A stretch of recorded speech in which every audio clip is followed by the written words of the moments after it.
تو قرآن کہتا ہے وَتَرَكْنَا بَعْضَهُمْ يَوْمَئِذٍ يَمُوجُ فِي بَعْضٍ، ہم ان میں سے بعض کو بعض میں چھوڑ دیں گے، بہت کثرت ہوگی۔ وَنُفِخَ فِي الصُّورِ، اور پھر سور پھونکا جائے گا۔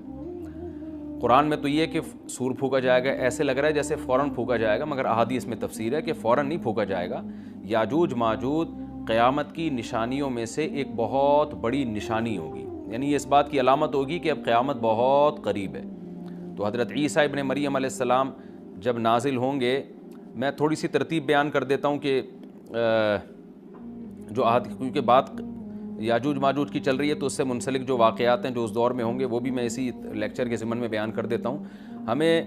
صحیح حدیث سے یہ پتہ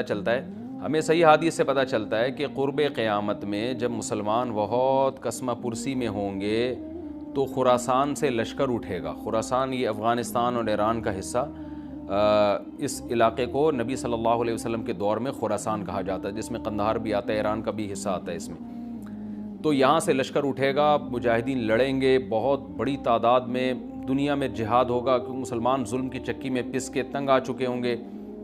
اور لڑتے لڑتے حدیث میں آتا ہے اتنی بڑی بڑی لڑائیاں ہوں گی کہ 1/3 مسلمان شہید ہو جائیں گے اس میں، 1/3 مجاہدین جو لڑنے والے ہوں گے، اور 1/3 جو ہوں گے وہ میدان جنگ سے بھاگ جائیں گے، اور 1/3 کو اللہ فتح عطا فرمائے گا۔ تو جو 1/3 میدان جنگ سے بھاگ جائیں گے، نبی صلی اللہ علیہ وسلم نے فرمایا ان کی توبہ کبھی قبول نہیں ہوگی۔ جو 1/3 شہید ہو جائیں گے وہ افضل ترین شہداء ہوں گے اس وقت کے، اور 1/3 کو اللہ تعالیٰ غلبہ عطا فرمائیں گے۔ ایک واقعہ تو ہمیں قرب قیامت میں نبی صلی اللہ علیہ وسلم سے یہ ملتا ہے صحیح حدیث سے۔ دوسرا ہمیں یہ ملتا ہے کہ قرب قیامت ہی میں مسلمان کسمہ پرسی کا شکار ہوں گے، تو تلاش کریں گے حضرت مہدی کو، کیونکہ حضرت مہدی وہ شخصیت ہیں جن پہ تمام نیک لوگ جمع ہو جائیں گے اور وہ مسلمانوں کی میدان جنگ میں کمانڈ کریں گے، جہاد میں کمانڈ کریں گے۔ تو ان کو بیت اللہ میں تلاش کیا جائے گا، وہ رسول اللہ صلی اللہ علیہ وسلم کی اولاد میں ہوں گے، اور لوگ ان کو پہچان لیں گے، اہل اللہ پہچان کر ان کو اپنا امیر بنائیں گے، اور ان کی قیادت میں پھر لڑائی اور جہاد شروع ہوگا۔ اور یہ لڑائی جب دمشق میں لڑائی ہو رہی ہوگی تو دمشق میں عصر کی نماز کے وقت حضرت مہدی، میں نے جو یہ کہا کہ دمشق میں لڑائی ہو رہی ہوگی،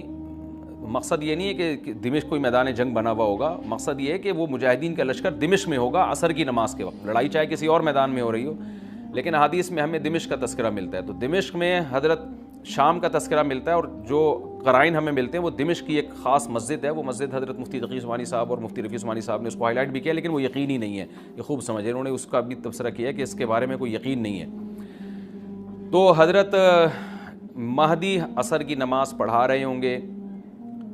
لوگ امامت میں آپ کے پیچھے کھڑے ہوں گے، یہاں تک کہ مسجد کے مینار پر، آج بھی وہ مینار موجود ہے جس کے بارے میں غالب گمان ہے کہ یہ وہ مینار ہے جہاں حضرت عیسیٰ علیہ السلام نازل ہوں گے، غالب گمان کے درجے میں کہا جا سکتا ہے، ورنہ پھر اسی کے اڑوس پڑوس میں کوئی مسجد ہوگی۔ میرا اگر شام جانا ہوا تو انشاءاللہ میں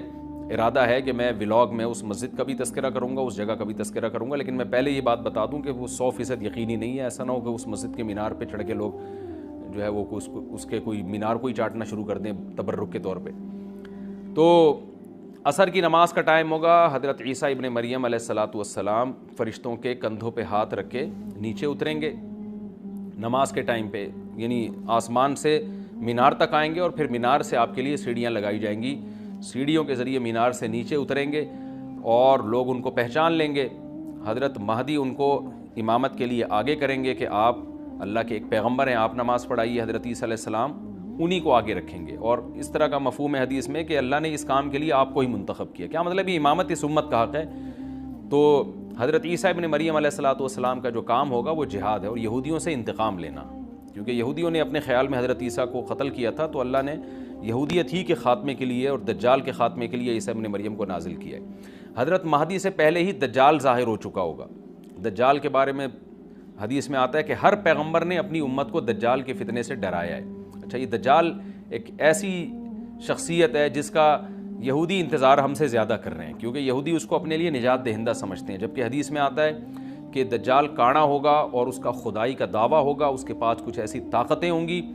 کہ مردے کو زندہ کر دے، زندہ کو مار دے، ایک طرف اس کے باغ ہوگا، ایک طرف اس کے آگ ہوگی، جو اس پر ایمان لائے گا اس کو باغ میں داخل کرے گا، اور جو اس پر ایمان نہیں لائے گا اس کو آگ میں داخل کرے گا۔ اور رسول اللہ صلی اللہ علیہ وسلم نے فرمایا اس کی جو آگ ہے حقیقت میں وہ جنت کا باغ ہوگا، اور اس کا جو باغ ہے حقیقت میں وہ جہنم کی آگ ہوگی۔ تو جو نبی کی باتوں پہ یقین کرتے ہیں وہ دجال کے فتنے سے محفوظ رہیں گے۔ اور حدیث میں سورہ کہف کی بھی تلاوت کا حکم ہے، جمعے کے دن جو کہف کی تلاوت کرتا ہے اللہ اس کو دجال کے فتنے سے محفوظ رکھتا ہے۔ اب آپ دیکھیں یہ سورہ کہف میں ہی قیامت کی علامات کا تذکرہ ہے نا، تو شاید اسی وجہ سے کیونکہ جو سورہ کہف پڑھتا رہے گا وہ یاجوج ماجوج کے واقعات بھی پڑھتا رہے گا اور اللہ کی قدرت کے واقعات بھی پڑھتا رہے گا، تو دجال کے فتنے سے اللہ اس کو اس برکت سے بچا کے رکھیں گے، فتنے سے محفوظ رکھیں گے۔ تو وہ ایسی ایسی طاقتیں دکھائے گا، بے وقوف لوگ اس پہ ایمان لے آئیں گے۔ حدیث میں آتا ہے کہ کاڑا کبھی بھی خدا نہیں ہو سکتا، یعنی اس کی تو ایک آنکھ ہوگی نہیں، لیکن بے وقوف لوگ اس کے یہ کچھ ظاہری کمالات دیکھیں گے، یہ نہیں دیکھیں گے کہ یہ تو شکل بھی اس کی اچھی نہیں ہے، یعنی خدا کم از کم جمال والا ہوتا ہے نا، یہ تو ہے بھی کانا، اور اس کے بڑا بڑا کافر بھی لکھا ہوا ہوگا واضح طور پر، جس سے پتہ چلے گا۔ لیکن احمق اور بیوقوف لوگ جیسے روحانی عاملوں کے کچھ شعبدے دیکھ کر ان پہ سے متاثر ہو جاتے ہیں نا، روحانی عاملوں کے شعبدے دیکھ کے، تو ایسے ہی دجال کے شعبدے دیکھ کے متاثر ہوں گے۔ تو بہت لوگوں کو، خلقت کو، بہت بڑی امت کو گمراہ کرے گا دجال، اہل اللہ کو اللہ تعالیٰ اس کے فتنے سے محفوظ رکھے گا۔ پھر حضرت عیسیٰ ابن مریم جب نازل ہوں گے تو وہ دجال کو قتل کریں گے۔ حدیث میں آتا ہے کہ نیزے کے ذریعے گھوڑے پہ بیٹھ کے قتل کریں گے۔ علماء نے اس حدیث کا دو مطلب بیان کیے ہیں کہ یا تو اس کا مطلب یہی ہے کہ واقعی گھوڑے پہ بیٹھیں گے، نیزہ استعمال کریں گے، زمین جو ہے وہ اتنی پہلے اس سے جنگیں ہو چکی ہوں گی کہ لوگ دوبارہ تلواروں گھوڑوں کی طرف آ جائیں گے۔ اس بات کا امکان ہے، ہر ملک ایٹمی طاقت بن چکا ہے، تو اگر یہ ایٹم بم سارے ملک آپس میں چلا دیں تو ہم دوبارہ گدے گھوڑوں والی زندگی پر آ جائیں گے، ٹیکنالوجی ساری تباہ و برباد ہو جائے گی، انسان کی ترقی۔ تو اس بات کا بھی امکان ہے کہ کوئی اس سے پہلے ہو سکتا ہے کوئی ایسی جنگ عظیم ہو کہ انسانیت دوبارہ پہاڑوں پتھروں کے دور میں آ جائے۔ لیکن ظاہر یہ معلوم ہوتا ہے کہ رسول اللہ صلی اللہ علیہ وسلم نے جو کلام کیا ہے، ظاہر ہے اس دور کے لحاظ سے جو لوگوں کے، جہاں تک جو لوگوں کی مینٹل اپروچ ہے وہاں تک، تو نبی صلی اللہ علیہ وسلم میزائل یا اور ٹینکوں کا تذکرہ کرتے تو کیا سمجھ میں آتا؟ تو گھوڑے سے مراد ہے جو اس زمانے کا گھوڑا ہوگا، اور نیزے سے مراد ہے اس زمانے کا جو اسلحہ ہوگا، کیونکہ نیزہ نبی کے دور کا ایک مناسب اسلحہ تھا اور گھوڑا نبی کے دور کی میدان جنگ کی ایک مناسب سواری تھی۔ تو اس سے یہ بھی پتہ چلتا ہے کہ ہو سکتا ہے عیسیٰ ابن مریم نیزے کے بجائے کلاشنکوف کا استعمال کر لیں، تو یعنی وہ نیزہ جو ہے وہ اس کلاشنکوف کی یا جو بھی اسلحہ اس وقت حضرت عیسیٰ ابن مریم استعمال کریں گے اس کی ایک تعبیر ہے، تو اس کا بھی پورا امکان ہے۔ تو ہمیں بہرحال اتنا ایمان ہمارے لیے ضروری ہے کہ دجال کو قتل کرنے والی جو ذات ہے، جو شخصیت ہے، وہ عیسیٰ ابن مریم علیہ الصلاۃ والسلام ہے۔ تو حضرت عیسیٰ کے ذریعے اللہ تعالیٰ دجال کو